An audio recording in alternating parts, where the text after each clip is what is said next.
La noche del 23 de diciembre de 2023 en Guadalajara, México, era fría y húmeda. Las calles del centro histórico brillaban con luces navideñas y las familias caminaban tomadas de las manos, cargando bolsas de regalos y sonrisas. Pero en la esquina de la calle Morelos con Independencia, debajo del toldo de una tienda cerrada, una mujer de 68 años temblaba bajo una cobija rasgada que olía a humedad y olvido. Su nombre era Guadalupe Martínez. Sus manos arrugadas y manchadas por el sol sostenían una fotografía desgastada. En ella aparecían 4 personas sonrientes. Ella misma, 20 años más joven, rodeada de 3 niños hermosos. Sus hijos, los mismos hijos por los que había vendido todo. Los mismos hijos que ahora vivían en casas que ella pagó. Los mismos hijos que no contestaban sus llamadas. Guadalupe miraba la fotografía con ojos vidriosos, mientras las lágrimas rodaban por sus mejillas hundidas.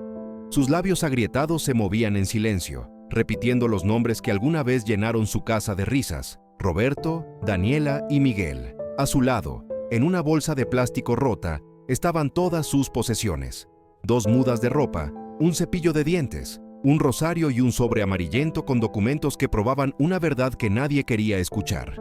Los transeúntes la evitaban. Algunos desviaban la mirada con incomodidad, otros apuraban el paso. Una pareja joven incluso jaló a su hijo pequeño hacia el otro lado de la acera, cuando el niño intentó acercarse a preguntarle si estaba bien. Para el mundo, Guadalupe era invisible. Una más de las tantas personas sin hogar que pueblan las calles durante las fiestas. Nadie imaginaba que apenas 2 años atrás, esta mujer había sido dueña de una hermosa casa de 2 pisos en la colonia Chapalita. Nadie sabía que había tenido una cuenta bancaria con más de 2 millones de pesos. Nadie podía creer que sus propios hijos la habían puesto ahí. Pero esta no es realmente la historia de una madre en la calle.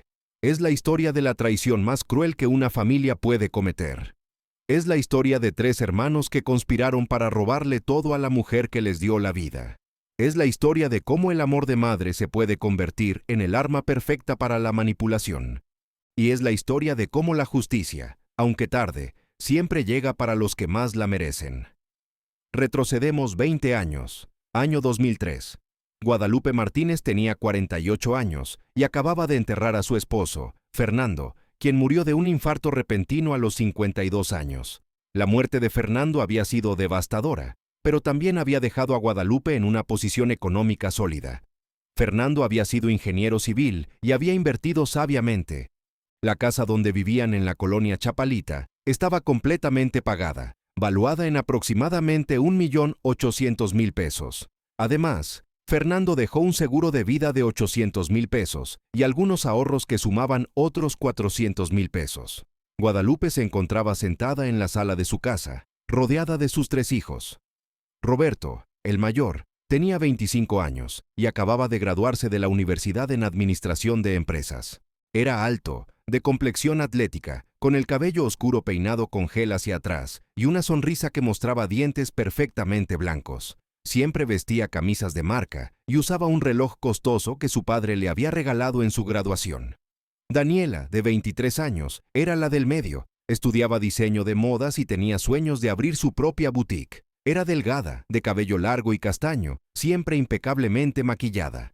Heredó los ojos verdes de su padre y sabía usarlos para conseguir lo que quería. Tenía esa belleza fría y calculada que intimida y atrae al mismo tiempo. Miguel, el menor, tenía 20 años y estudiaba mercadotecnia. Era el más parecido a su madre en apariencia. Bajito, de complexión robusta, con ojos café cálidos y una sonrisa que solía ser genuina. De los 3, Miguel era el que más demostraciones de cariño había dado durante el funeral. O al menos eso parecía. «Mamá, necesitamos hablar sobre el futuro», dijo Roberto, sentándose en el sillón frente a ella con las manos entrelazadas, adoptando una postura seria y profesional. «¿El futuro?», preguntó Guadalupe, secándose las lágrimas con un pañuelo arrugado, su voz todavía quebrada por el llanto. «Sí, mamá», intervino Daniela, sentándose junto a su madre y tomándole la mano con aparente ternura. «Papá ya no está, y sabemos que has estado muy triste. Nosotros también lo estamos. Pero la vida continúa, y tenemos que pensar en cómo seguir adelante». «Lo sé, mi amor», respondió Guadalupe, apretando la mano de su hija. «Sé que tienen que terminar sus estudios, No se preocupen, el dinero que dejó su padre alcanza para que los tres se gradúen. Es más que eso, mamá, dijo Miguel, con voz suave, acercándose y arrodillándose frente a ella. Queremos que sepas que nosotros vamos a cuidarte, siempre. Papá nos hizo prometérselo antes de morir. Guadalupe rompió en llanto otra vez. Sus hijos la abrazaron, y ella sintió, por primera vez desde la muerte de Fernando, que todo iba a estar bien. Tenía a sus 3 hijos, tenía el amor de ellos, eso era lo único que importaba. Durante los siguientes 3 años, Guadalupe se dedicó en cuerpo y alma a sus hijos. Roberto terminó su carrera y comenzó a trabajar en una empresa de consultoría, aunque sus ingresos eran modestos. Daniela continuó estudiando, y Guadalupe pagaba no solo su colegiatura, sino también los materiales costosos que su carrera requería: telas importadas, máquinas de coser industriales, cursos adicionales. Miguel seguía en la universidad, y Guadalupe cubría todos sus gastos sin chistar. El dinero comenzó a fluir hacia sus hijos como un río constante. Guadalupe les pagaba todo: colegiaturas, ropa, salidas, gasolina, celulares de última generación. Cuando Roberto le pidió 5,000 pesos para un curso de especialización, ella se los dio. Cuando Daniela necesitó 10,000 pesos para un viaje de estudios a Nueva York, Guadalupe sacó el dinero de sus ahorros sin pensarlo 2 veces. Cuando Miguel le dijo que necesitaba una laptop nueva de 20,000 pesos porque la suya se había descompuesto, ella la compró ese mismo día. «Mamá, eres la mejor del mundo», le decía Miguel, besándola en la mejilla cada vez que ella le daba dinero. «Lo hago con amor, mi cielo», respondía Guadalupe, sintiendo que cada peso invertido en sus hijos era un peso bien gastado. Pero el dinero no es infinito. Para el año 2006, 3 años después de la muerte de Fernando, los ahorros de Guadalupe se habían reducido considerablemente. El seguro de vida se había esfumado. Los ahorros adicionales habían desaparecido. Solo quedaba la casa. Y entonces comenzaron las conversaciones que cambiarían su vida para siempre. Una tarde de agosto de 2006, Roberto llegó a la casa con una carpeta llena de documentos. Su expresión era seria, casi preocupada. Se sentó con Guadalupe en la cocina mientras ella preparaba café. «Mamá, tengo una oportunidad increíble», dijo Roberto, abriendo la carpeta y mostrándole papeles llenos de números y gráficas que Guadalupe no entendía. «Epu, me ofrecieron un puesto gerencial en una empresa en Monterrey. Es un sueldo 5 veces mayor de lo que gano ahora. Pero necesito capital inicial para mudarme, establecerme allá, rentar un departamento decente. Son como 200,000 pesos. Guadalupe sintió un nudo en el estómago. «Hijo, no tengo ese dinero», respondió ella, con voz temblorosa. «Ya sabes que los ahorros se acabaron». «Lo sé, mamá», dijo Roberto, tomando su mano. «Pero podrías sacar un préstamo usando la casa como garantía. Es una inversión. En 6 meses te devuelvo todo con intereses, te lo prometo». Guadalupe dudó. La casa era lo único que le quedaba. Pero miró a su hijo a los ojos y vio la misma determinación que tenía Fernando. Vio el futuro. Vio la oportunidad de que uno de sus hijos saliera adelante. «Está bien», dijo finalmente. «Lo haré». 2 semanas después, Daniela llegó con su propia solicitud. Había encontrado un local perfecto para su boutique en la Plaza del Sol. Era una oportunidad única. El dueño le daba un precio especial: 150,000 pesos por un año de renta anticipada, más 50,000 para acondicionar el local. «Mamá, es mi sueño», decía Daniela con lágrimas en los ojos. «Papá siempre quiso que yo tuviera mi propio negocio. Él estaría tan orgulloso». Guadalupe sintió una puñalada en el corazón al escuchar el nombre de Fernando. Daniela sabía exactamente qué botones presionar. «Mi amor, pero ya le presté a tu hermano», respondió Guadalupe, sintiéndose dividida. «No sé si pueda». «Por favor, mamá», interrumpió Daniela, tomando ambas manos de su madre. «Es mi única oportunidad. Si no tomo este local ahora, lo perderé. Y todo el esfuerzo de papá por pagarme la universidad habrá sido en vano». Guadalupe cedió, sacó otro préstamo usando la casa como garantía. Y entonces llegó Miguel, el menor, el que tenía los ojos más parecidos a los de ella, el que la abrazaba más fuerte. «Mamá, me ofrecieron una beca completa para terminar mi maestría en España», dijo Miguel una noche de octubre de 2006, con voz emocionada.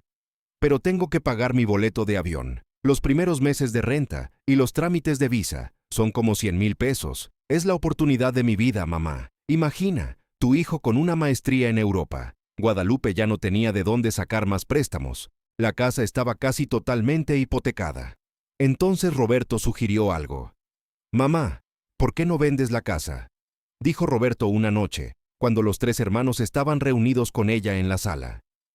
Vender la casa, repitió Guadalupe, sintiendo que el piso se movía bajo sus pies. Pero, esta es nuestra casa. Aquí crecieron ustedes. Aquí vivimos con su padre.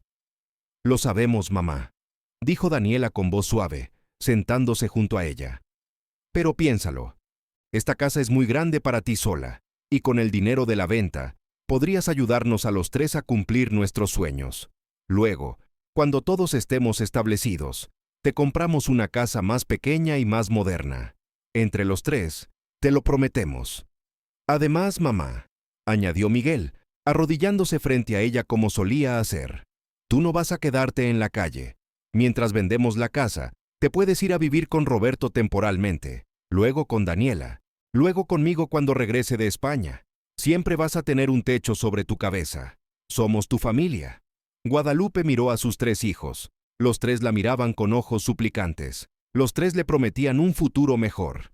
Los tres le juraban que la cuidarían. Y ella, como millones de madres en el mundo, creyó en sus hijos más de lo que creyó en su propio instinto. Está bien, susurró finalmente, sintiendo que algo se rompía dentro de ella. Venderé la casa. Los tres hermanos la abrazaron. Le dijeron que era la mejor madre del mundo, que nunca olvidarían su sacrificio, que algún día se lo compensarían multiplicado por 1000. Era noviembre de 2006, cuando Guadalupe firmó los papeles de venta de su casa. El precio final fue de 2,200,000 pesos. Después de pagar las hipotecas y préstamos que había sacado, le quedaron aproximadamente 1,400,000 pesos. No era una fortuna, pero era suficiente para vivir modestamente durante muchos años si lo administraba bien. Pero ese dinero nunca fue suyo. La primera semana después de vender la casa, Guadalupe se mudó temporalmente a un pequeño departamento rentado, mientras buscaba algo definitivo. Roberto vino a visitarla con su maleta empacada. Mamá, ya tengo todo listo para irme a Monterrey, dijo Roberto con una sonrisa enorme. Pero necesito que me des los 200,000 pesos que hablamos, más otros 100,000 adicionales. Resulta que el departamento que voy a rentar pide 3 meses de depósito en lugar de 2, y necesito comprar un carro usado para moverme allá. Sin carro no puedo trabajar. Guadalupe sintió un escalofrío, pero sacó la chequera y le extendió un cheque por 300,000 pesos. Te lo devuelvo en 6 meses, mamá, prometió Roberto, besándola en la frente. Gracias por creer en mí. 3 días después, Daniela llegó. Mamá, conseguí el local, anunció Daniela con emoción. Pero además de la renta, necesito comprar inventario inicial, telas, maniquíes, estantes, una caja registradora, decoración. El contador me dijo que para abrir bien necesito al menos 300,000 pesos en total. Pero dijiste que eran 200,000, respondió Guadalupe, sintiendo un peso en el pecho. Lo sé, mamá, pero ya sabes cómo son los negocios, dijo Daniela, encogiéndose de hombros. Siempre hay gastos extras, pero es una inversión. En un año te devuelvo todo y hasta te doy una participación en la boutique. Guadalupe extendió otro cheque, 300,000 pesos más.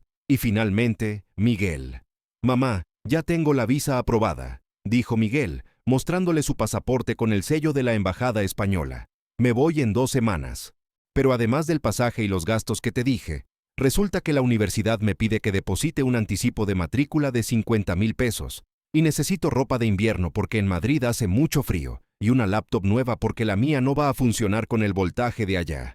En total son como 200,000 pesos.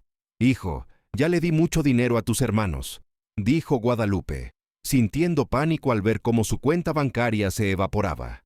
¿No puedes pedir un préstamo de estudiante? Miguel la miró con ojos heridos, como si ella acabara de abofetearlo. Un préstamo, mamá, dijo Miguel, con voz dolida. ¿A mis hermanos les das todo sin pensarlo y a mí me pides que me endeude? Siempre he sido tu hijo menos favorito, ¿verdad? No, mi amor, no es eso, respondió Guadalupe rápidamente, sintiéndose culpable. Perdóname. Claro que te voy a ayudar. Otro cheque. 200,000 pesos. En menos de un mes, Guadalupe había repartido 800,000 pesos entre sus 3 hijos. Le quedaban 600,000 pesos. Pensó que podría vivir con eso durante algunos años mientras sus hijos se establecían. Pero el dinero seguía saliendo. Roberto la llamaba desde Monterrey. «Mamá, el carro que compré se descompuso», decía Roberto por teléfono, con voz frustrada. «Necesito 50,000 pesos para repararlo o comprar otro. Sin carro no puedo trabajar. Y si no trabajo, ¿cómo te voy a devolver lo que me prestaste?» Guadalupe envió 50,000 pesos. Daniela pasaba a visitarla cada 2 semanas. «Mamá, la boutique está funcionando pero muy lento», decía Daniela, tomando café en el pequeño departamento de Guadalupe.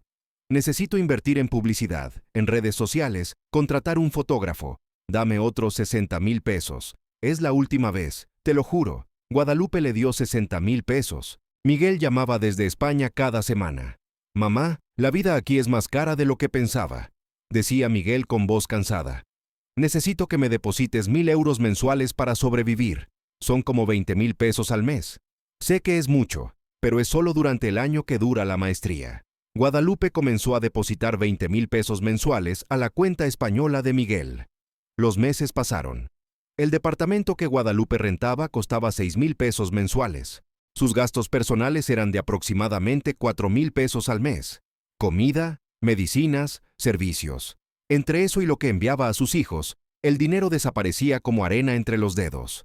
Para mediados de 2007, apenas 8 meses después de vender su casa, Guadalupe tenía menos de 200,000 pesos en su cuenta bancaria. Y ninguno de sus hijos había devuelto un solo peso, ni siquiera Roberto, que había prometido devolverle todo en 6 meses. Una noche de julio de 2007, Guadalupe marcó el número de Roberto. «Hijo, necesito hablar contigo», dijo Guadalupe cuando Roberto contestó, con voz temblorosa. «Dijiste que en 6 meses me ibas a devolver el dinero que te presté. Ya pasaron 8 meses. Hubo un silencio del otro lado de la línea. «Mamá, la situación se complicó», respondió Roberto con tono frío, muy diferente al cálido que solía usar.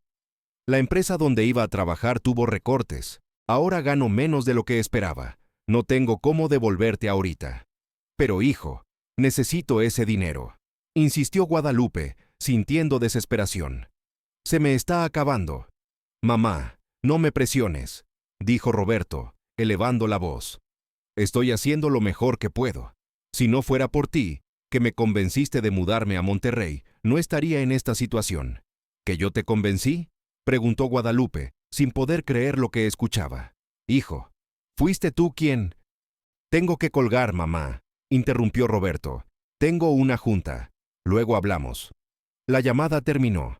Guadalupe se quedó mirando el teléfono, sintiendo que algo estaba terriblemente mal. Intentó con Daniela. Fue a visitarla a la boutique un día de agosto. El local estaba vacío. No había clientes. Los estantes tenían poca ropa, y la que había se veía barata y mal hecha. «Daniela, mi amor, necesito hablar contigo», dijo Guadalupe, mirando alrededor del local con preocupación. «Necesito que empieces a devolverme algo del dinero que te presté, aunque sea una parte». Daniela la miró con expresión de fastidio. «¿En serio, mamá?», respondió Daniela, cruzándose de brazos. «¿Ves cómo está el negocio? Estoy en quiebra. Si no me prestas otros 100,000 pesos, voy a tener que cerrar, y todo el dinero que invertiste se va a perder». «No tengo otros 100,000 pesos», dijo Guadalupe, sintiendo que las lágrimas comenzaban a brotar. «Apenas me queda para vivir». «Entonces no sé qué decirte, mamá», dijo Daniela, volteando la mirada. «Yo no tengo dinero. Punto». Guadalupe salió de la boutique sintiéndose vacía. Intentó llamar a Miguel a España, pero él nunca contestaba. Cuando finalmente lo hizo, 3 días después, fue breve. «Mamá, estoy en clases», dijo Miguel con tono apresurado. «¿Qué necesitas?» «Hijo, necesito que dejemos de enviar tanto dinero mensual», dijo Guadalupe, con voz suplicante. «Necesito ahorrar. Se me está acabando». «¿Qué?», respondió Miguel, con tono incrédulo.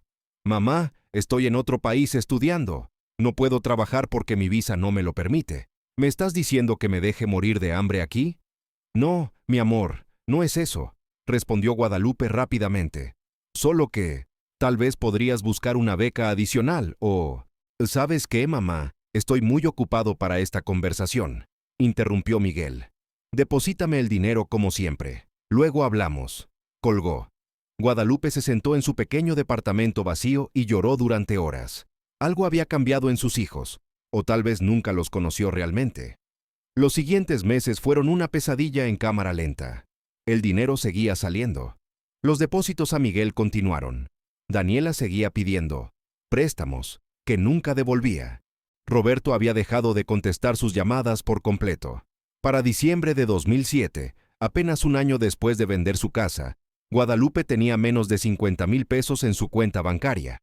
Una tarde de enero de 2008, el dueño del departamento tocó su puerta. «Señora Martínez, necesito hablar con usted», dijo el hombre. Un señor de unos 60 años con bigote canoso.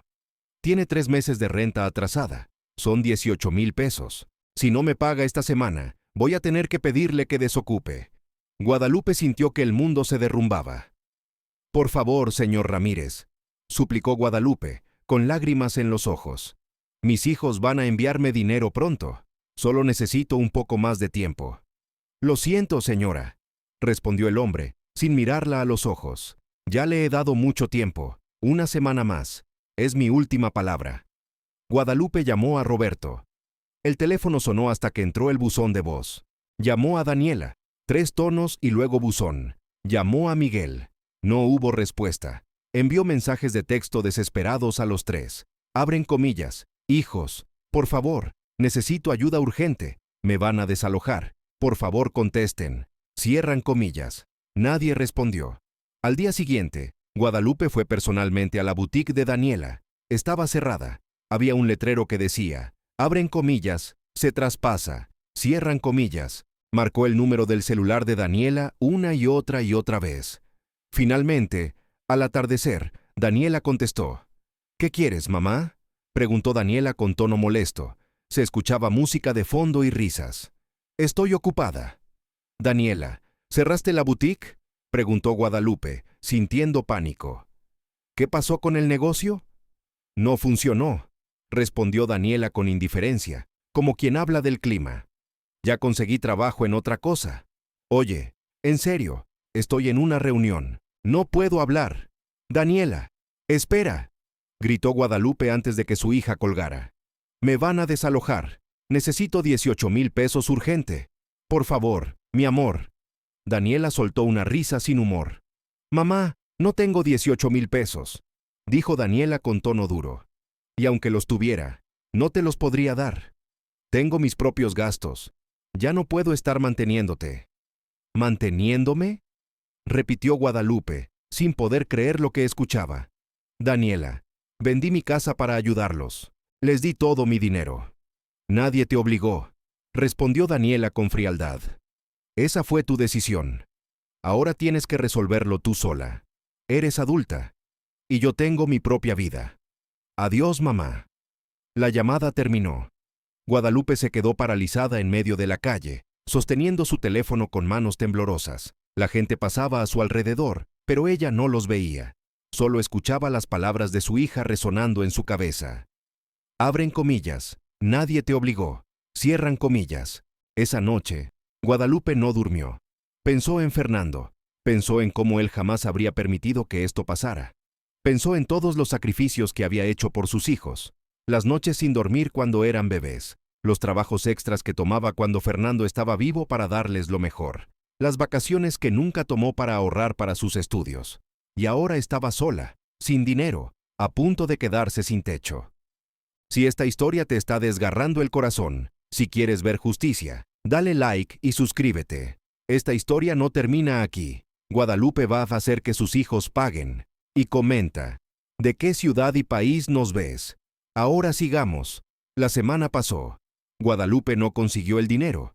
El señor Ramírez llegó con 2 policías y un papel oficial. «Lo siento mucho, señora Martínez», dijo el señor Ramírez, genuinamente apenado. «Pero tengo que desalojarla.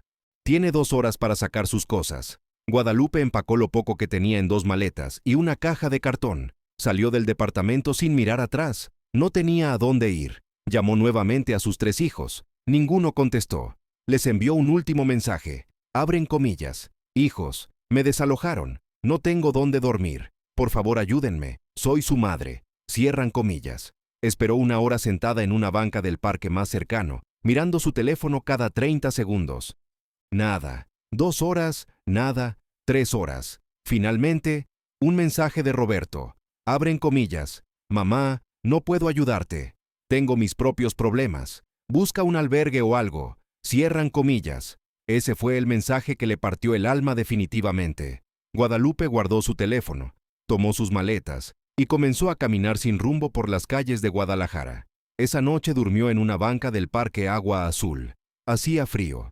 Su cuerpo temblaba incontrolablemente. Lloró hasta que no le quedaron más lágrimas. Los días se convirtieron en semanas, las semanas en meses. Guadalupe intentó conseguir trabajo, pero a sus 53 años y sin dirección fija, nadie la contrataba. Intentó ir a albergues, pero siempre estaban llenos. Vendió lo poco que tenía, su teléfono celular por 500 pesos, su ropa buena por 200, las joyas que Fernando le había regalado por 1,500. El dinero se esfumaba en comida y necesidades básicas. Para junio de 2008, Guadalupe era oficialmente una persona en situación de calle. Dormía debajo de puentes, en las entradas de tiendas cerradas, en las bancas de las iglesias. Su cuerpo se deterioraba rápidamente.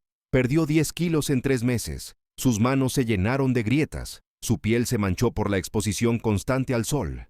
Su cabello, que antes era castaño brillante, se volvió gris y opaco. Pero lo peor no era el frío de las noches, ni el hambre constante. Lo peor era saber que sus hijos vivían vidas cómodas con el dinero que ella les había dado. Lo peor era verlos, porque aunque ellos no la buscaban, ella los buscó a ellos. Un día de julio de 2008, Guadalupe caminó hasta la colonia donde vivía Roberto. Había encontrado su dirección en un directorio público. Era un edificio bonito de departamentos, de esos con jardines cuidados y estacionamiento privado. Guadalupe esperó afuera durante horas, escondida detrás de un árbol, con la ropa sucia y rasgada. Finalmente lo vio. Roberto salió del edificio vistiendo un traje elegante, con el cabello perfectamente peinado, hablando por un teléfono iPhone de última generación. Caminó hacia un BMW negro estacionado en la zona de residentes. Guadalupe sintió que sus piernas se movían solas. Corrió hacia él. «¡Roberto! ¡Hijo!», gritó Guadalupe, corriendo torpemente, su cuerpo débil apenas respondiendo. Roberto volteó. Sus ojos se encontraron con los de su madre. Por un segundo, Guadalupe vio un destello de reconocimiento en su rostro. Luego vio algo peor. Vio vergüenza y después vio disgusto. «¿Qué haces aquí?», preguntó Roberto en voz baja, mirando alrededor para asegurarse de que nadie estuviera viendo, su mandíbula tensa. «Hijo, soy yo, tu mamá», dijo Guadalupe, extendiendo sus manos sucias hacia él. «Por favor, ayúdame. Estoy viviendo en la calle». Roberto dio un paso atrás, alejándose de ella como si fuera contagiosa. «No puedes venir aquí así», dijo Roberto con tono cortante, señalando su ropa rasgada. «Mis vecinos te van a ver. ¿Qué van a pensar?».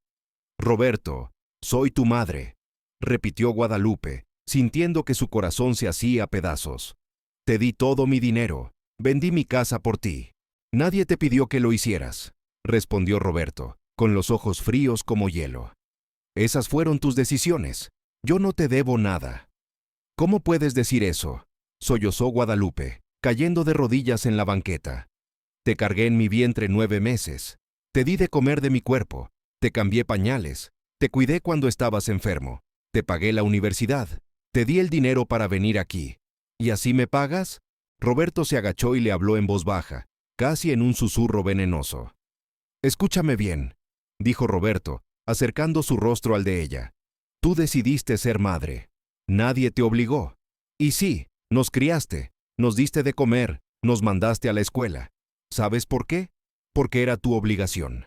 Así funciona.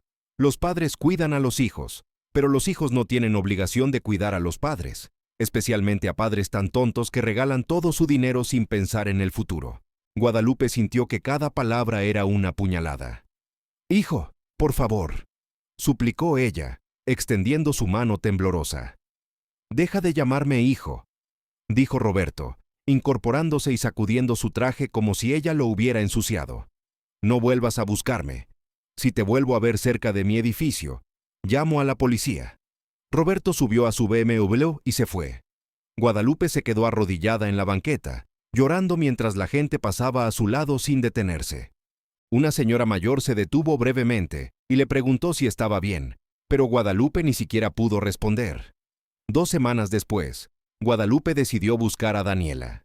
Encontró su dirección a través de conocidos. Daniela vivía en una casa pequeña pero bonita en la colonia Providencia, compartida con 2 amigas. Guadalupe tocó la puerta una tarde de agosto, cuando el sol pegaba con fuerza. Daniela abrió la puerta. Llevaba puesta ropa de ejercicio de marca, su cabello perfectamente peinado en una cola de caballo alta, su maquillaje impecable. La expresión de su rostro cambió de curiosidad a horror cuando reconoció a la mujer sucia y demacrada frente a ella. «¿Mamá?», preguntó Daniela, con voz incrédula, llevándose la mano a la boca. «Daniela, mi amor», dijo Guadalupe, con voz débil. «Necesito ayuda. Necesito un lugar donde quedarme aunque sea unos días. Para bañarme, para descansar». Daniela miró hacia atrás, hacia el interior de la casa. Se escuchaban voces de sus amigas riendo en la sala. «No puedes quedarte aquí», dijo Daniela rápidamente, saliendo al porche y cerrando la puerta detrás de ella. «Vivo con roommates. No puedo traer gente así. Soy tu madre, no gente», respondió Guadalupe, sintiendo que la rabia comenzaba a mezclarse con el dolor. «Daniela, tú también viviste de mi dinero. Gasté cientos de miles de pesos en ti. Y yo te agradezco», dijo Daniela, cruzándose de brazos. «Pero ya eres adulta, mamá. Tienes que valerte por ti misma. No puedes venir a mi casa así, oliendo mal y...». Se detuvo, arrugando la nariz con disgusto. «Esperando que yo resuelva tu vida. Solo necesito unos días», suplicó Guadalupe, «para recuperarme un poco. Luego me voy, te lo prometo». Daniela sacó su cartera y extrajo 2 billetes de 100 pesos. «Toma esto», dijo Daniela, extendiéndole el dinero. «Ve a un albergue o algo. Pero no vuelvas aquí. Mis amigas no saben de mi situación familiar, y quiero mantenerlo así». «¿Situación familiar?», repitió Guadalupe, mirando los 200 pesos con incredulidad. «Daniela, soy tu madre». «Lo sé», respondió Daniela, evitando su mirada. «Y por eso te estoy dando este dinero. Pero no puedo hacer más. Tengo mi propia vida. Tengo que pensar en mí. Adiós, mamá». Daniela entró a la casa y cerró la puerta. Guadalupe escuchó cómo le puso seguro. Se quedó parada ahí durante 10 minutos, esperando que su hija cambiara de opinión y abriera la puerta. Pero la puerta nunca se abrió. Miguel regresó de España en septiembre de 2008. No terminó la maestría. Según le contó un conocido a Guadalupe, Miguel había sido expulsado por bajo rendimiento académico, pero eso no era lo peor. Lo peor es que Miguel regresó a Guadalajara y no le avisó a su madre. Guadalupe se enteró por casualidad cuando lo vio en el centro comercial Plaza del Sol, comprando ropa en una tienda cara.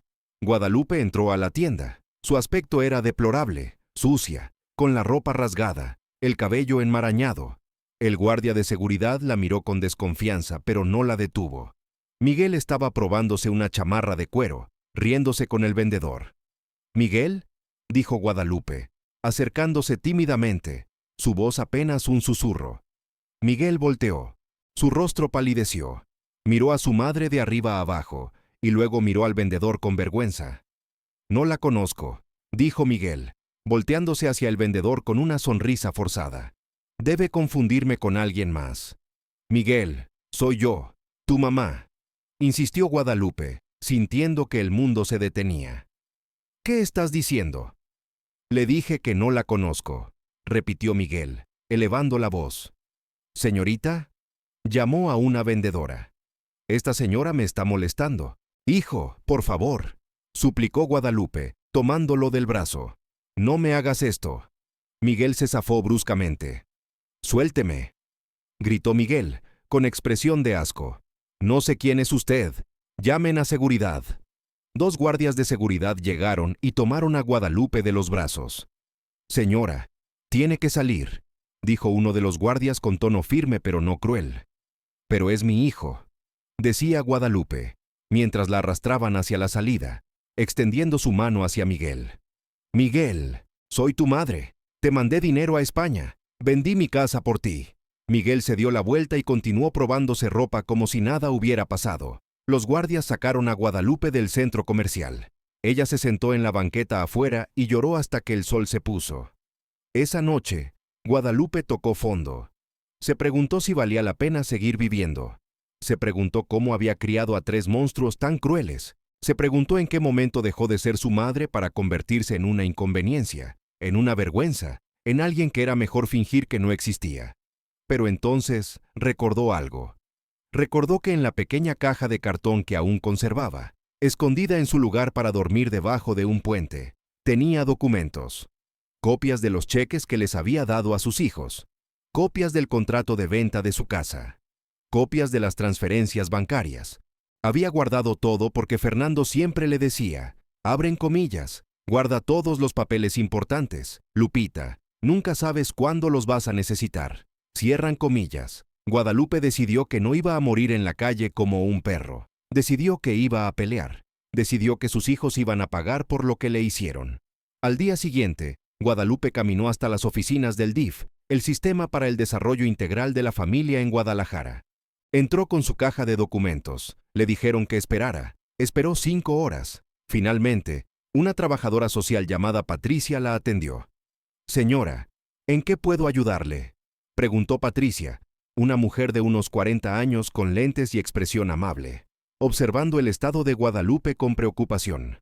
Guadalupe le contó toda su historia. Le mostró los documentos. Patricia escuchó en silencio, y conforme avanzaba el relato, su expresión pasó de la compasión a la indignación. «Esto es abuso financiero y abandono de adulto mayor», dijo Patricia cuando Guadalupe terminó, con voz seria. «Es un delito. Pero necesito que entienda algo. Estos casos son largos y difíciles. El sistema legal es lento». «No me importa cuánto tarde», respondió Guadalupe, con una determinación en su voz que no había sentido en meses. «Quiero justicia». Patricia la ayudó a llenar una demanda formal. También la conectó con un albergue temporal para mujeres y le consiguió una cita con un abogado de oficio. El proceso legal comenzó en octubre de 2008. El abogado, un hombre de unos 35 años llamado licenciado Javier Mendoza, revisó todos los documentos. «Tiene un caso muy sólido», dijo el licenciado Mendoza, ajustándose sus lentes mientras revisaba las copias de los cheques. «Los cheques, las transferencias, todo está documentado. Además, hay agravantes. Usted es adulta mayor, ellos son sus hijos directos, y el monto es considerable. Esto puede resultar en sentencias severas». «¿Cuánto tiempo tomará?», preguntó Guadalupe, desde su asiento en la modesta oficina del abogado de oficio. «Siendo realistas, entre 1 y 2 años», respondió el licenciado Mendoza con honestidad. «El sistema judicial mexicano es lento, pero vamos a pelear». La demanda fue presentada formalmente en noviembre de 2008. Roberto, Daniela y Miguel fueron notificados. Los 3 tuvieron reacciones similares. Negación absoluta. Roberto contrató un abogado caro que argumentaba que el dinero había sido un regalo, de madre a hijo, no un préstamo. Daniela lloró en la primera audiencia, interpretando el papel de hija dolida, diciendo que su madre estaba resentida porque el negocio no había funcionado. Miguel simplemente no se presentó a las primeras 2 audiencias, lo cual empeoró su situación legal. El proceso fue largo y doloroso. Guadalupe tuvo que revivir toda su historia frente a jueces, abogados y trabajadores sociales. Tuvo que mostrar fotografías de cómo vivía en la calle. Tuvo que someterse a evaluaciones psicológicas para demostrar que estaba en sus cabales y no estaba inventando nada. Pero mientras el caso avanzaba lentamente por el sistema legal, algo inesperado sucedió. Patricia, la trabajadora social del DIF, estaba tan indignada por la historia de Guadalupe que la compartió con una amiga periodista llamada Mónica Gutiérrez. Mónica trabajaba para uno de los periódicos más grandes de Jalisco. En marzo de 2009, Mónica publicó un artículo titulado «Abren comillas, vendió su casa para ayudar a sus hijos, ahora vive en la calle, mientras ellos disfrutan de lujos». Cierran comillas. El artículo incluía fotografías de Guadalupe, documentación de sus transferencias bancarias y las direcciones generales, sin números específicos, de donde vivían sus 3 hijos. El artículo se volvió viral. En una época donde las redes sociales apenas comenzaban a tener fuerza en México, el caso de Guadalupe se compartió miles de veces en foros, en Facebook, en blogs.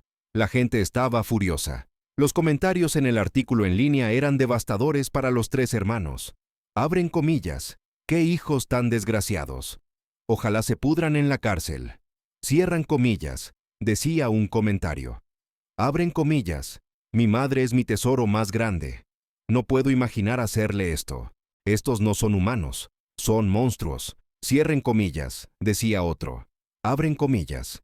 Hay un lugar especial en el infierno para hijos que abandonan a sus padres. Cierran comillas, escribió alguien más. La historia llegó a la televisión local. Un programa de noticias matutino invitó a Guadalupe. Ella aceptó.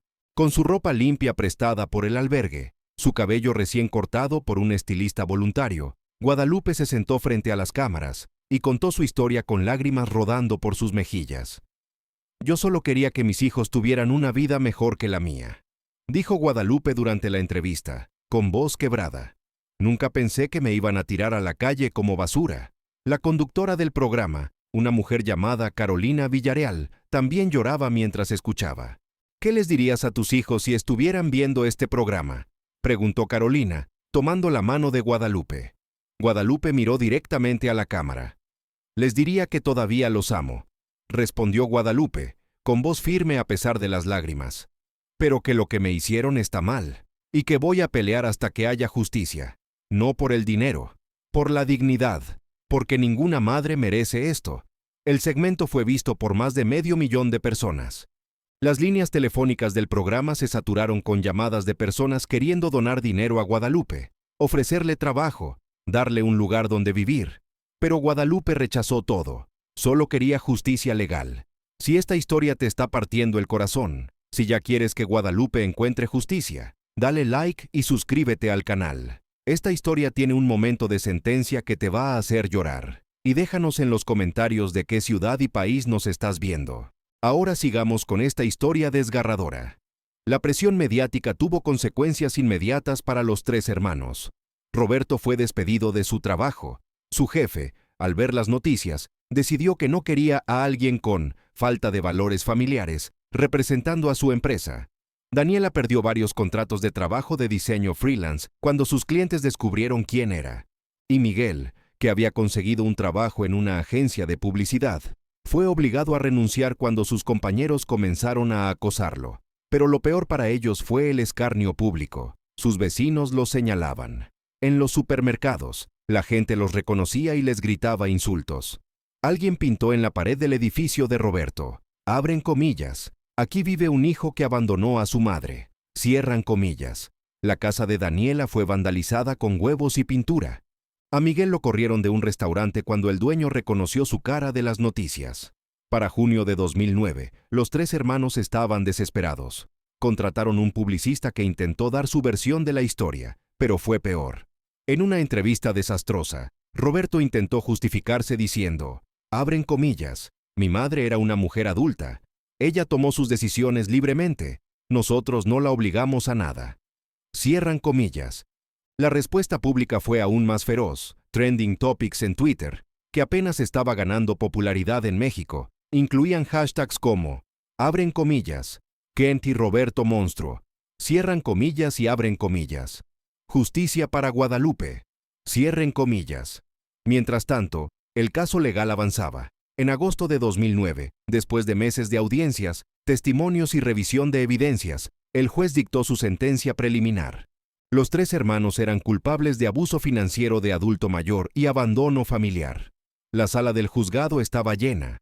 Periodistas, activistas de derechos de adultos mayores y docenas de personas que habían seguido el caso se agolpaban en las bancas. Guadalupe estaba sentada en primera fila, con Patricia de un lado y el licenciado Mendoza del otro.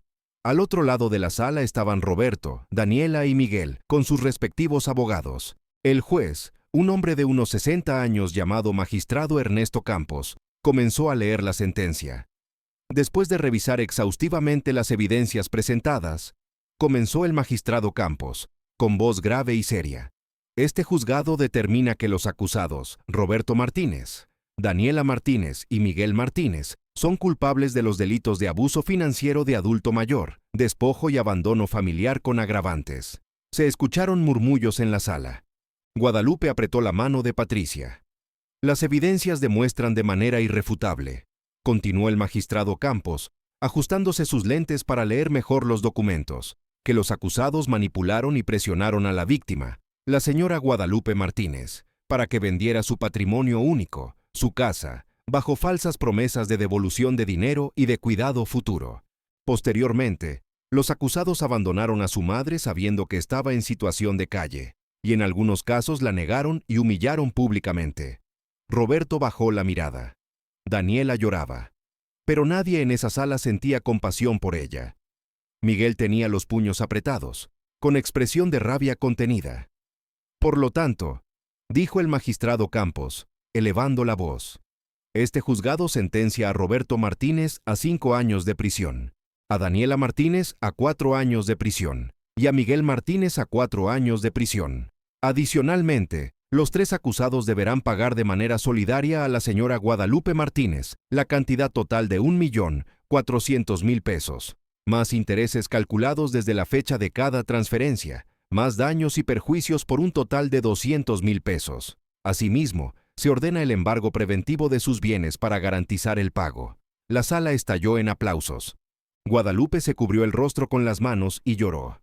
Patricia la abrazó. Los periodistas corrieron a tomar fotografías.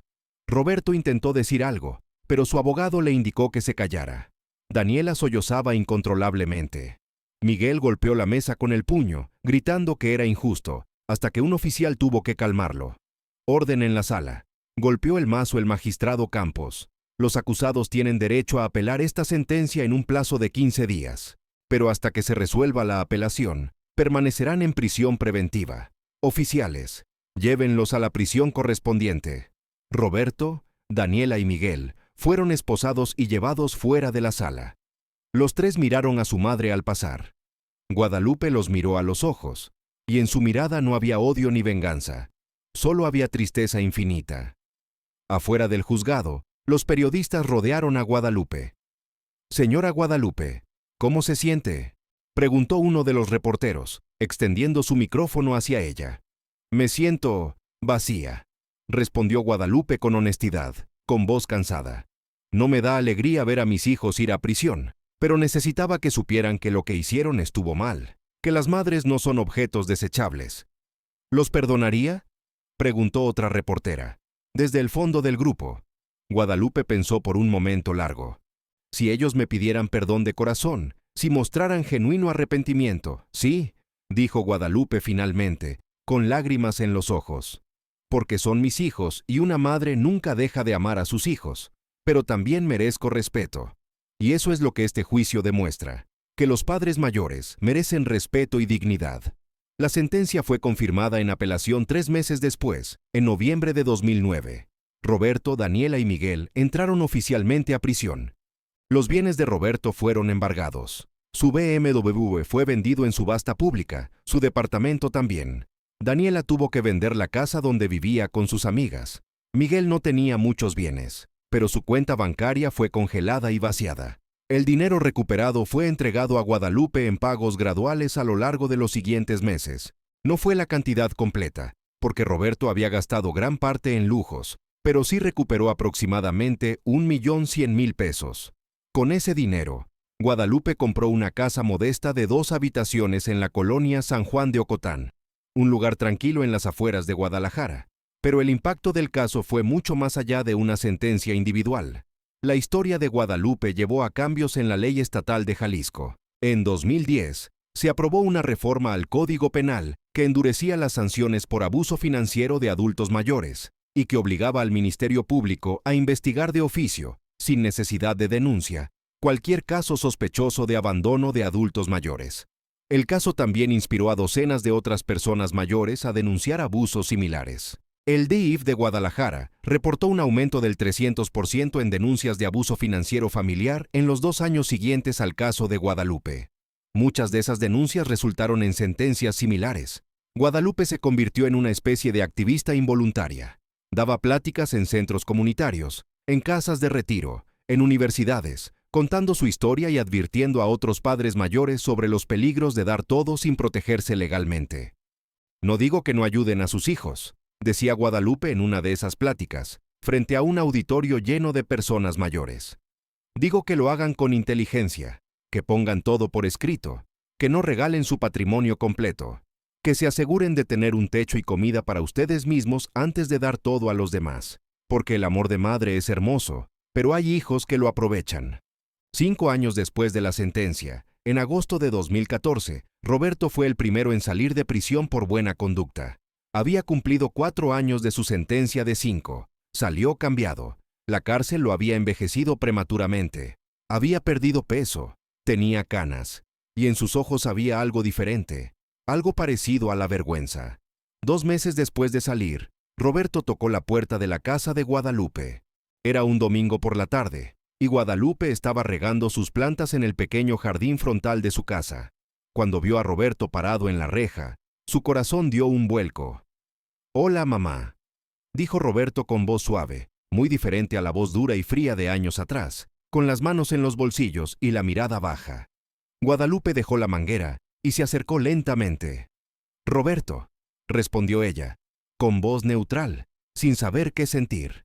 «Sé que no tengo derecho a estar aquí», continuó Roberto, levantando la mirada para encontrarse con los ojos de su madre.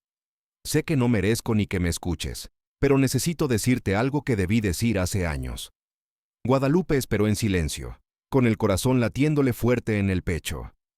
«Lo siento», dijo Roberto, y por primera vez en años, Guadalupe vio lágrimas genuinas en los ojos de su hijo. «Lo siento muchísimo, mamá. Lo que te hicimos fue imperdonable. Yo fui el peor de todos porque era el mayor. Debí protegerte, debí cuidarte, y en cambio te robé, te abandoné, te humillé. Pasé 5 años en la cárcel pensando en lo que te hice, y no hay castigo lo suficientemente grande para lo que merezco». Guadalupe sintió que las lágrimas comenzaban a brotar. «Tardaste mucho en venir», dijo Guadalupe, con voz quebrada, limpiándose las lágrimas con el dorso de la mano. «Lo sé», respondió Roberto, asintiendo, «y entendería si me cierras la puerta en la cara. Pero quiero que sepas que estoy trabajando. Conseguí un trabajo humilde en una bodega. No es mucho, pero cada mes voy a depositarte una parte de mi sueldo. No como pago de lo que te debo, porque eso nunca podré pagarlo, sino como una forma de honrar a la madre que fuiste, que nunca debí traicionar». Guadalupe abrió la reja y abrazó a su hijo. Roberto se derrumbó en sus brazos, llorando como un niño pequeño. «No necesito tu dinero, hijo», dijo Guadalupe, acariciando su cabello como cuando era pequeño. «Necesitaba esto. Necesitaba saber que todavía hay algo de humanidad en ti. Necesitaba saber que entendiste el dolor que causaste». «Lo entiendo, mamá», sollozó Roberto. «Lo entiendo cada día. Y voy a pasarme el resto de mi vida intentando compensártelo». Daniela salió de prisión 6 meses después, en febrero de 2015. A diferencia de Roberto, ella no fue directamente a buscar a su madre. Primero intentó reconstruir su vida, pero era difícil. Tenía antecedentes penales. Nadie quería contratarla. Vivía con una tía lejana que la aceptó con reticencia. Fue hasta mayo de 2015, 3 meses después de salir, que Daniela tocó la puerta de Guadalupe. Para su sorpresa, fue Roberto quien abrió. Él había comenzado a visitar a su madre cada domingo, ayudándola con reparaciones de la casa y haciendo mandados. «¿Qué haces tú aquí?», preguntó Daniela con tono defensivo, cruzándose de brazos. «Vine a ver a mamá», respondió Roberto con calma. «Algo que debí hacer hace años». «¿Y tú?». Daniela bajó la mirada. Guadalupe apareció detrás de Roberto. «Pasen los dos», dijo Guadalupe, abriendo la puerta completamente. «Hace mucho calor afuera». Entraron a la pequeña sala. Daniela miró alrededor. Vio las paredes simples pero limpias, los muebles modestos, las fotografías familiares en un estante, incluyendo algunas de cuando ellos eran niños. «Mamá, yo…», comenzó Daniela, pero las palabras se atascaron en su garganta. «Siéntate, mi amor», dijo Guadalupe con suavidad, señalando el sofá. Daniela se sentó y comenzó a llorar, no con la manipulación calculada de antes, sino con llanto genuino, feo, de dolor real. «Lo siento tanto, mamá», dijo Daniela entre sollozos. «Fui una hija horrible. Te traté como si fueras nada, como si todo lo que hiciste por mí no importara. Y ahora entiendo. Ahora que perdí todo. Ahora que pasé 4 años en la cárcel pensando en lo que hice, entiendo que no hay nada más importante que la familia, que el dinero no vale nada si pierdes a la persona que te ama incondicionalmente. Guadalupe se sentó junto a su hija y la abrazó. Roberto también se acercó. Los tres lloraron juntos durante largo rato. No era un final perfecto. Las heridas eran demasiado profundas para sanar completamente, pero era un comienzo. Miguel fue el último en salir de prisión. En noviembre de 2015, a diferencia de sus hermanos, él salió con rabia. Culpaba a su madre por haberlos denunciado. Culpaba al sistema judicial. Culpaba a los medios de comunicación. Culpaba a todos menos a sí mismo. Intentó reconstruir su vida, pero su reputación estaba destruida. Cada vez que aplicaba a un trabajo y hacían una búsqueda en Internet con su nombre, aparecían docenas de artículos sobre el caso. Nadie quería contratarlo. Vivía en casa de un amigo, durmiendo en un sofá, haciendo trabajos informales para sobrevivir. Pasaron 2 años antes de que Miguel tocara la puerta de Guadalupe. Era diciembre de 2017, casi 10 años después de que todo comenzara. Guadalupe abrió la puerta y encontró a Miguel parado ahí, delgado, con barba descuidada, con ropa vieja. ¿Qué quieres?, preguntó Guadalupe, sin abrir la reja completamente, con tono cauteloso. «Vengo a pedirte perdón», dijo Miguel, pero había algo en su voz que no sonaba genuino, algo mecánico. «Pasa», dijo Guadalupe, abriendo la reja con incertidumbre. Miguel entró a la sala. Roberto y Daniela no estaban ese día. Miguel miró alrededor con expresión difícil de descifrar.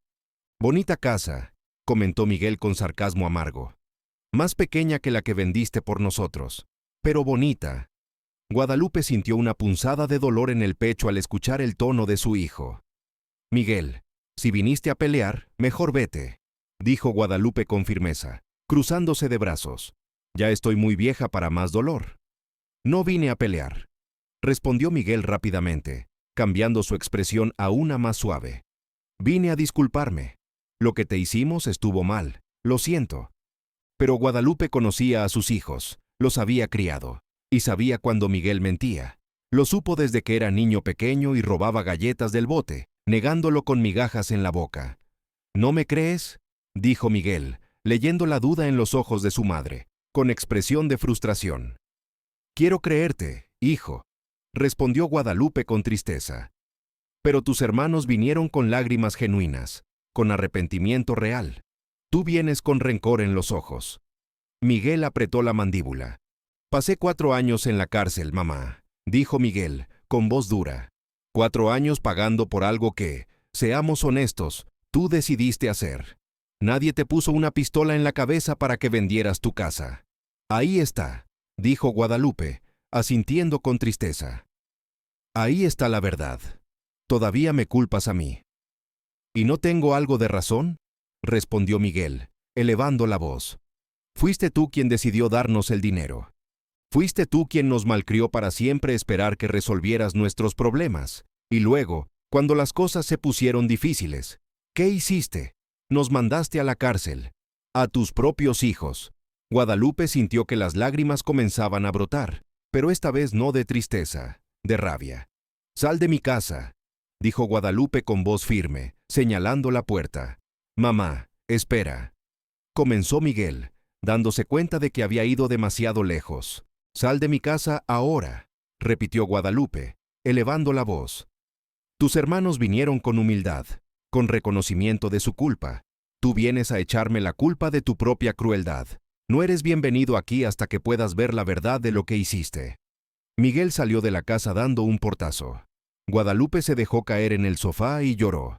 Esa noche llamó a Roberto para contarle lo sucedido.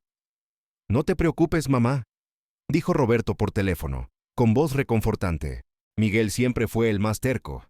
Ya entenderá. Dale tiempo». Pero Miguel no entendió. No ese año, ni el siguiente. Siguió culpando a su madre, al sistema, al mundo entero. Cayó en depresión. Comenzó a beber. Para 2019, vivía prácticamente en la calle otra vez, pero esta vez por sus propias decisiones autodestructivas. Mientras tanto, Roberto y Daniela se habían reintegrado lentamente a la vida de Guadalupe.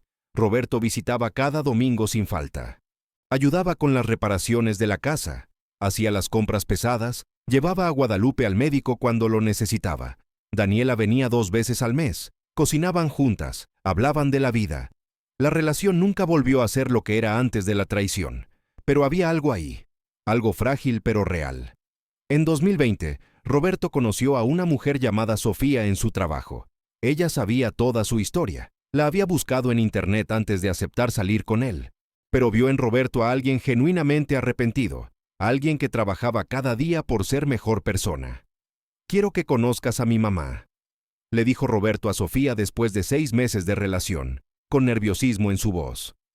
«Me encantaría», respondió Sofía, tomando su mano con una sonrisa cálida. Cuando Guadalupe conoció a Sofía, vio en sus ojos la bondad genuina. Vio a alguien que no juzgaba a Roberto por su pasado, sino que valoraba su presente. «Señora Guadalupe», dijo Sofía, tomando las manos de la mujer mayor con respeto. «Roberto me ha contado todo lo que pasó, y quiero que sepa que yo voy a asegurarme de que él sea el hijo que usted merece. Se lo prometo». Guadalupe lloró. Pero por primera vez en más de una década, fueron lágrimas de esperanza. Roberto y Sofía se casaron en 2021, en una ceremonia pequeña en el jardín de la casa de Guadalupe. Daniela estuvo ahí con su novio nuevo, un hombre trabajador y humilde que la trataba con respeto. Miguel fue invitado, pero no asistió. En 2022, Roberto y Sofía tuvieron una hija, la llamaron Guadalupe, en honor a su abuela. Cuando pusieron a la bebé en los brazos de Guadalupe por primera vez, ella lloró tanto que pensaron que algo estaba mal. «¿Qué pasa, mamá?», preguntó Roberto con preocupación, arrodillándose junto a ella. «Es que pensé que nunca iba a tener este momento», dijo Guadalupe entre lágrimas, mirando a su nieta. «Pensé que había perdido a mi familia para siempre». «Nunca nos perdiste, mamá», respondió Roberto, abrazándola con cuidado de no aplastar a la bebé.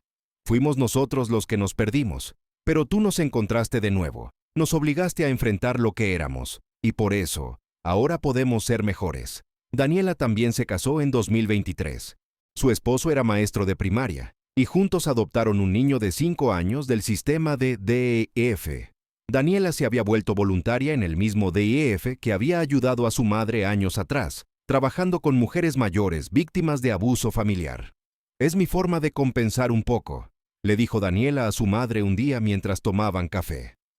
«Nunca podré reparar completamente el daño que te hice, pero puedo ayudar a otras madres para que no sufran lo que tú sufriste». Guadalupe apretó la mano de su hija.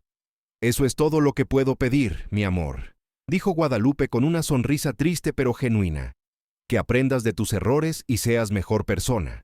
Y entonces, en diciembre de 2023, exactamente 15 años después de aquella noche fría cuando Guadalupe temblaba debajo de un toldo en la calle Morelos, el teléfono de Guadalupe sonó. Era un número que no tenía guardado. «¿Bueno?», contestó Guadalupe, con voz cautelosa. «Mamá, soy yo». «Miguel», dijo la voz del otro lado, quebrada y ronca, apenas reconocible. Guadalupe sintió que su corazón se detenía. «Miguel, ¿dónde estás?», preguntó Guadalupe, sintiendo pánico inmediato, reconociendo el tono de desesperación en su voz. «Estoy en el hospital. Hospital civil. Mamá, me estoy muriendo», dijo Miguel, y Guadalupe escuchó sollozos ahogados. «Tengo cirrosis hepática. Los doctores dicen que me quedan semanas, tal vez días. Mamá, tengo miedo». Guadalupe no lo pensó 2 veces. Llamó a Roberto, y juntos fueron al hospital. Encontraron a Miguel en una cama de hospital en el pabellón de cuidados paliativos. Estaba irreconocible. Tenía 53 años, pero parecía de 70. Su piel era amarillenta, sus ojos hundidos, su cuerpo consumido por el alcohol y la enfermedad. «Mamá», dijo Miguel cuando la vio entrar, extendiendo una mano temblorosa. «¿Viniste?». «Claro que vine», respondió Guadalupe, tomando su mano y sentándose junto a su cama, con lágrimas rodando por sus mejillas. «Eres mi hijo. No merezco que vengas», dijo Miguel, llorando. «Te traté peor que todos. Nunca me arrepentí de verdad. Pasé años culpándote. Pasé años odiándote. Y ahora que voy a morir, me doy cuenta de que lo único que quiero es pedirte perdón». «Te perdono, hijo», dijo Guadalupe inmediatamente, acariciando su cabello ralo. «Te perdono. ¿Cómo puedes perdonarme tan fácil?», preguntó Miguel, mirándola con incredulidad a través de sus ojos llorosos. «Después de todo lo que hice». «Porque soy tu madre», respondió Guadalupe simplemente, con voz firme. «Y el amor de madre no tiene condiciones. Estoy enojada con lo que hiciste. Estoy dolida por cómo me trataste. Pero nunca, ni un solo día, dejé de amarte ni de esperar que regresaras». Miguel lloró durante horas en los brazos de su madre. Roberto estaba ahí también, sosteniendo la mano de su hermano. Días después, Daniela también llegó. Los cuatro estuvieron juntos, como familia, por primera vez en 15 años. Miguel murió 3 semanas después, el 12 de enero de 2024. Murió en paz, rodeado de su madre y sus hermanos.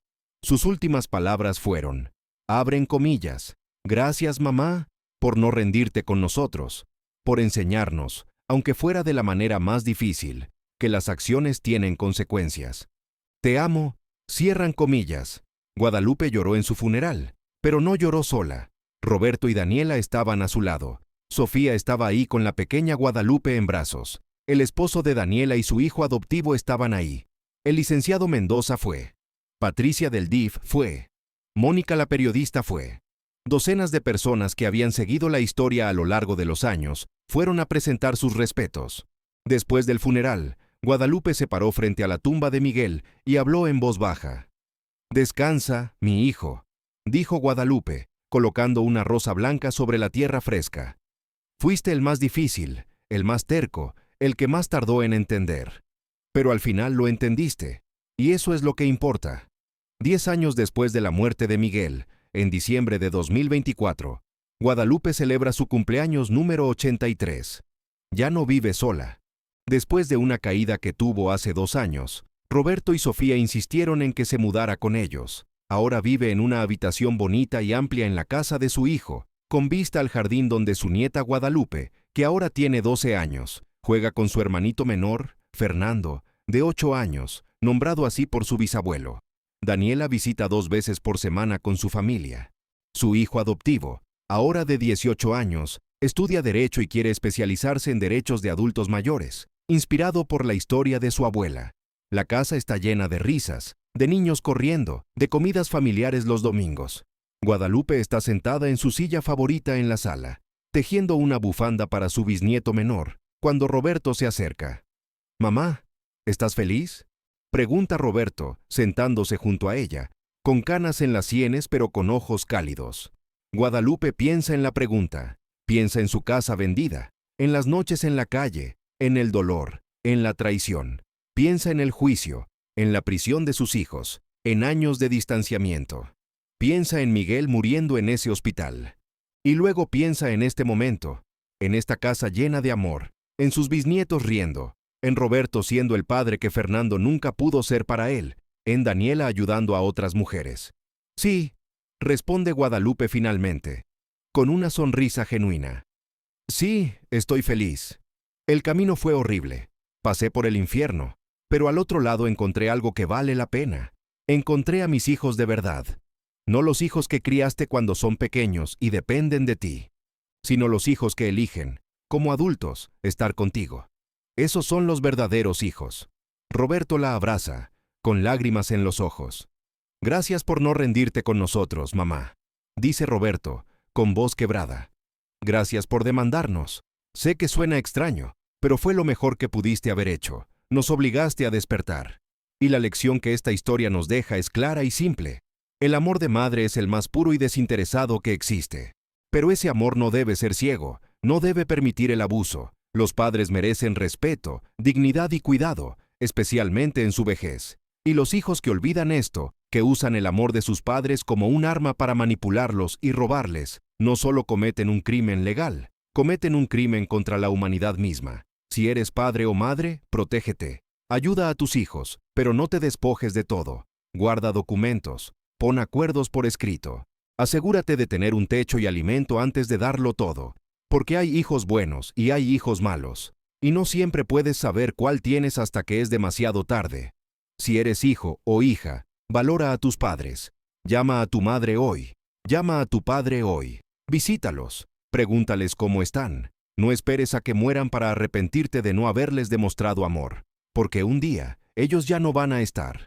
y el dolor de ese arrepentimiento es algo que vas a cargar por el resto de tu vida. Y si has sido víctima de abuso familiar, como Guadalupe, ten esperanza. La justicia existe. El sistema no es perfecto, pero está ahí. Documenta todo. Busca ayuda. Acude al DIF, a organizaciones de derechos de adultos mayores, a abogados de oficio. No te rindas, porque mereces dignidad, mereces respeto y mereces justicia. Dale like si esta historia te tocó el corazón. Suscríbete para más historias que nos hacen mejores personas. Y comparte para que otros aprendan esta lección antes de que sea demasiado tarde. Y lo más importante, llama a tu madre hoy. Llama a tu padre hoy. Diles que los amas. Pregúntales si necesitan algo. Visítalos si puedes, porque un día será demasiado tarde. No dejes que ese día llegue con arrepentimientos.